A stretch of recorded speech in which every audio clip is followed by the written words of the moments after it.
providing more customer service offices than any other Louisiana utility company, staffed with customer representatives who work and live in Louisiana, and offering 24/7 emergency response. That's what keeps CLECO energized.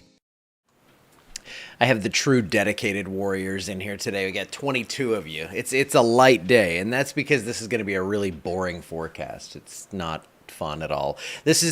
So I left TV full-time 15 years ago, and the date was July 24th, 2009. And looking back, I think I did that because I couldn't handle forecasting any more summer because it gets boring. It's mid-90s and not a lot happens, but that's good. That's better than the alternative that is very exciting and, damaging and all that stuff. But that's where I stand right now. You know what I was just doing? I was like, you know what? The Coliseum. What do we have coming up there? August 3rd, Bulls, Bands, and Barrels with Ian Munsick and Gavin Adcock. And then we have the Shrine Circus from September 7th to the 8th. And I know most of you know this, Co Wetzel's coming September 25th. So I'm just looking through stuff. And yeah, so here's a look out at Leesville right now. We have some clouds. We have moisture at the surface. I mean, dew point showing up at 79. It actually jumped to 80 here in one of the little readings we had show up every 15 seconds. And looking in Alexandria, 83 over 78 with traffic moving along nicely. Looks much the same. And it looks like today is going to be a lot like yesterday. It's going to be hot, and we're going to see rain chances very low. Looks like a couple of severe storms up near Des Moines. Nothing going on at home. Heat alerts. That's the big story here. And it looks like we're going to see these heat advisories continuing probably for the week for most of the area. We did include, yesterday it was just Avoyelles and Rapides in the Lake Charles area, and now that's going to jump up and include Evangeline and St. Landry. I think that Allen and Beauregard and Vernon will be included soon, but it's going to be hot everywhere. And here's what it looks like as we track through the day and show you what's going on. Mid to upper 80s now, and then we get into the mid to maybe upper 90s in parts of the area, especially as you head a little further north. I think we stay below 100 because it's so humid. It's tough to really get that hot when you're this humid, and overnight tonight it's tough to also get very cool, so we're going to stay up around 76, 75 degrees. For today, mostly clear skies, highs in the mid to upper 90s. It's all about that heat advisory. But we do have that 10% chance for showers. Now, don't pay attention exactly where they are, but you can see the southern half of the areas where it looks most likely to see maybe a sprinkle out there. Other than that, high pressure kind of controls things, and for the next few days after this, we're just going to keep rain chances out of our forecast.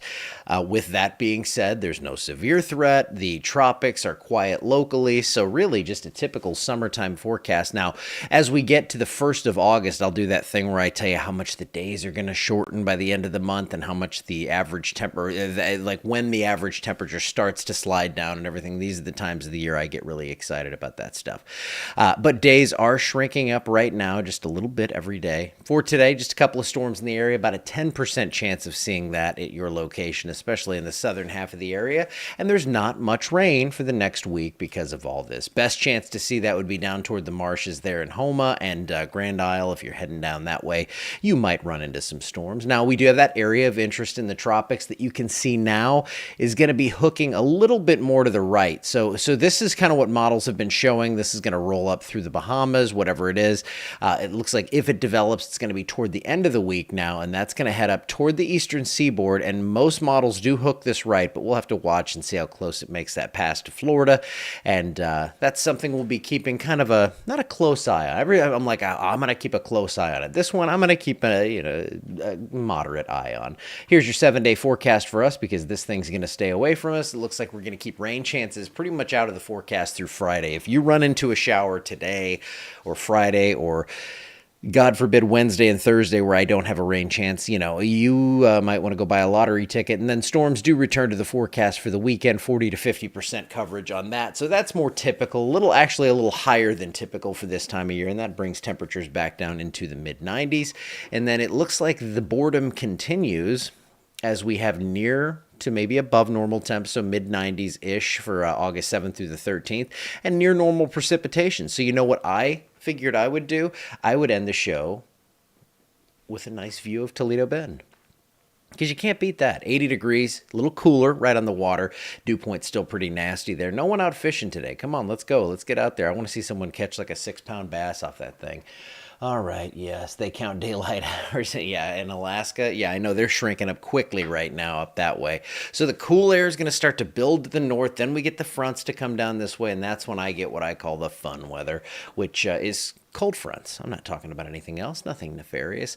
All right, guys, have a wonderful afternoon. Have a wonderful Tuesday. I'll see you back here tomorrow. Looks like it'll be another boring forecast, a borecast. See ya.